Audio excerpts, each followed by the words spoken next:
They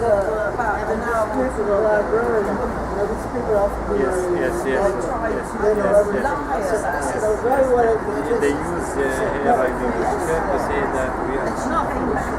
Yeah, so I tell them that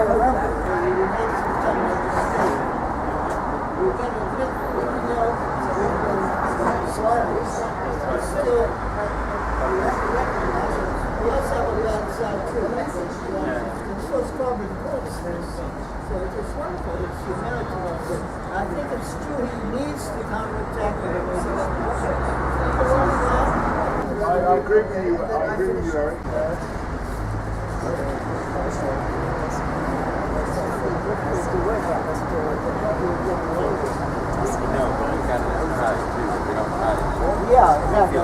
First thing is to try, When you try to see the course, to see when, now or later,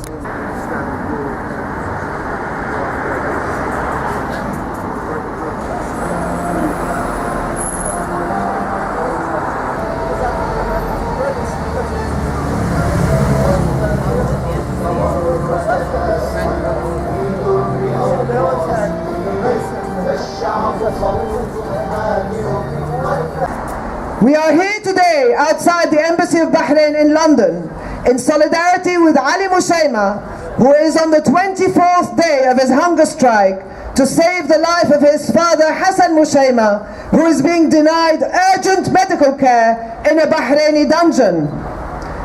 70 years old Hassan Mushaima, an academic teacher by profession, is also a leader of the 2011 mass movement that peacefully called for human rights and democratic reforms in Bahrain.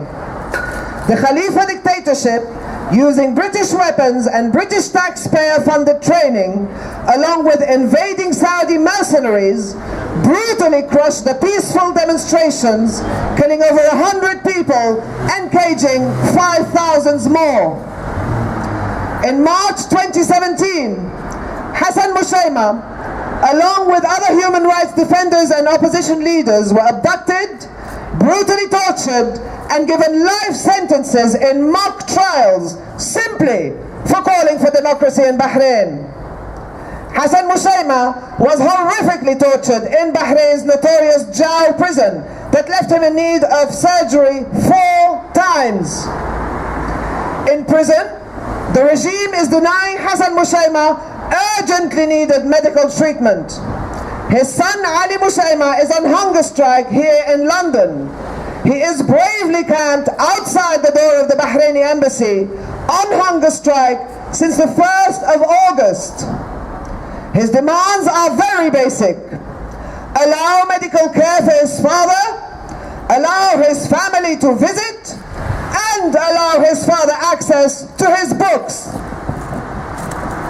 We are here outside the Bahrain embassy to demand immediate, unconditional freedom for Hassan Mushaima and the other 5,000 political prisoners languishing in Bahrain's dungeons.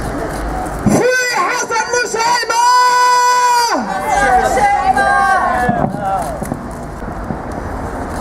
The British government is deeply complicit in every aspect of the suffering of the Bahraini people, including Hassan Mushaima. Since the protests began in 2011, the UK has provided the Bahraini dictatorship with over £83 million worth of weapons with which to crush the people. Furthermore, it has provided training. After repeated denials by the UK government, it was finally revealed that having gained experience of repressing protests in Northern Ireland, the British government has used that experience to train the Bahraini security forces in the tactics of ruthlessly crushing protests, use of attack dogs, cannons, and how to gather intelligence on protesters. To hide the training, the UK government has cynically described it as protection of human rights training. Documents reveal that the British government has provided 863 days of training to Bahraini prison guards and officials, including training 400 guards at Bahrain's infamous Jau prison, where Hassan Mushaima was tortured. That training in the UK was paid for by the British taxpayer. Another prisoner who was tortured at the British-trained Jau prison was teenager Ali al-Sigase. He was abducted by the Bahraini police and severely tortured with electric shocks and raped. The torture continues for 2 months at Jau prison. He was forced to make a false confession, for which he was executed by firing squad in January 2017. We want to mention a couple more examples of how the British government is directly culpable in the torture of Bahrainis by the Khalifa regime. A week after the Formula One Bahrain Grand Prix in April 2017, Bahraini female activist Najah Ahmed Youssef was arrested for her social media post criticising the holding of the F1 Grand Prix in Bahrain.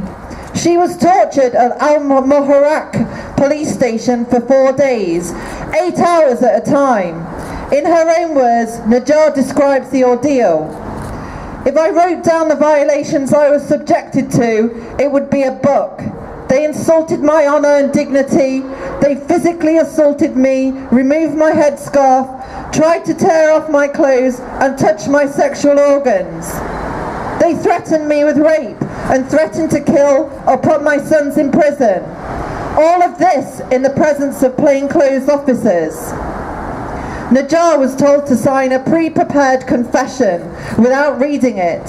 When she refused to sign it, Najah was violently beaten, kicked and sexually abused.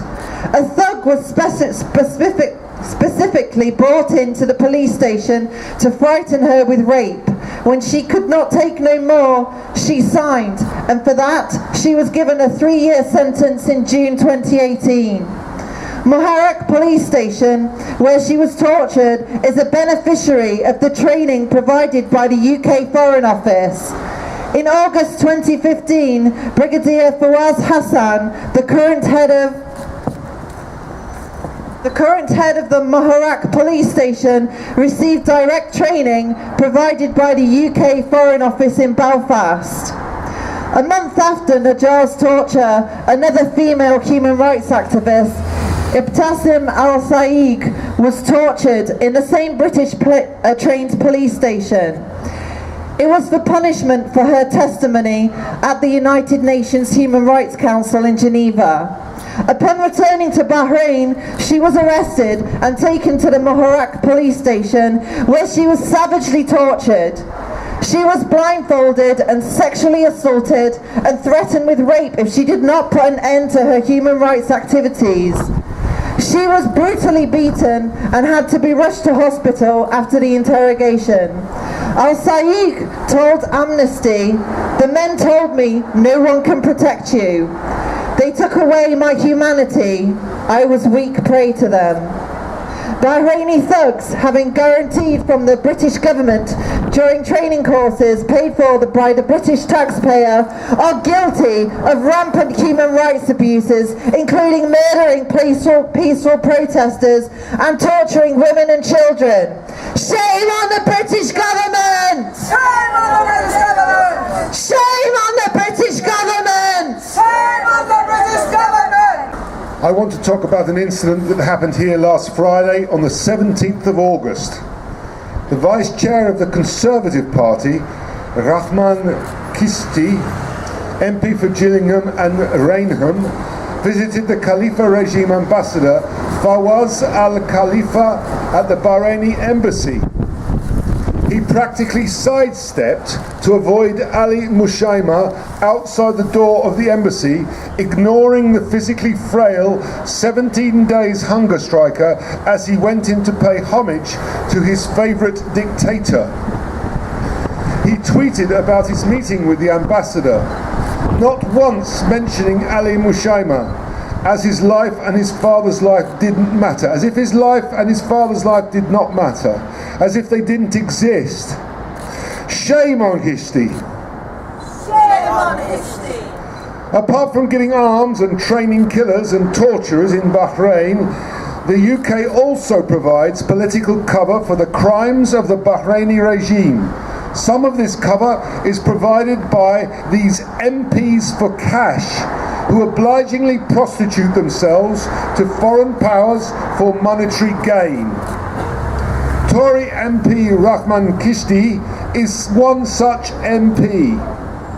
He has been exposed in the past in the Times newspaper as being in the pay of the Saudi royal family, being given £2,000 every month by the notorious Saudi ex-secret police chief Prince Turki al-Faisal al-Saud via his NGO. Payments followed statements by Hishti in the House of Commons whitewashing Saudi crimes. Since then, Hishti has expanded his repertoire by also prostituting to the Bahraini dictatorship in leading a parliamentary group to Bahrain last December, and all expenses paid visits as guests of the brutal dictator, basically, metaphorically, stepping over the corpses and destroyed mosques of the persecuted Shia majority to visit a quaint church for a photo op to whitewash Bahrain as a bastion of religious freedom. The Tory party should be ashamed of itself for having such a lackey of a foreign power, a brutal dictator at that, as a vice chair of their party. Shame on Hishti! Shame on Hishti! And shame on the Tories! Shame on the Tories! A few days ago, mother of two, Dua al-Wadi, temporarily joined Ali Mushaima on hunger strike outside the Bahrain embassy. Her demand is for the Bahraini embassy Her demand is for the Bahraini regime to disclose the medical report of her imprisoned mother, Hajar Mansour, and end its acts of retaliation against her and Dua's imprisoned brother, Syed Nizar. Both were imprisoned as revenge for Dua al-Wadi's husband's peaceful activism in the UK, exposing Bahraini regime's crimes against the people. You see, Syed Ahmed al-Wadi was identified as protesting against the London visit of the King of Bahrain. Within hours of the protest, the regime took revenge. The family of his wife Dua, her mother, her brother and her cousin were straight away abducted by British-trained Bahraini security forces and tortured until they were coerced into signing false confessions. With no evidence presented other than the fabricated confessions, they were convicted. This was 2 years ago. Today, they are still languishing in a Bahraini dungeon. Dua's hunger strike was for her mother, Hajar Mansour. We are here today to demand freedom for Hajar Mansour and all the other 5,000 prisoners of conscience languishing in Khalifa regime dungeons. Free Hajar Mansour! Free Hajar Mansour! Today, Ali Mushaima is on hunger strike, endangering his life to fight for the life of his father.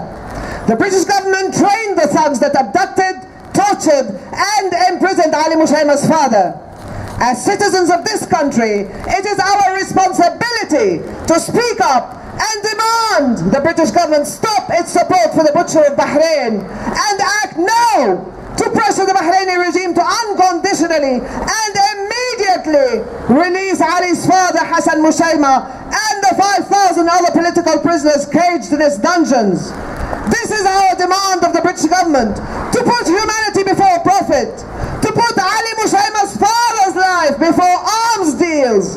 Freedom for Ali Mushaima! Freedom for Ali Mushaima!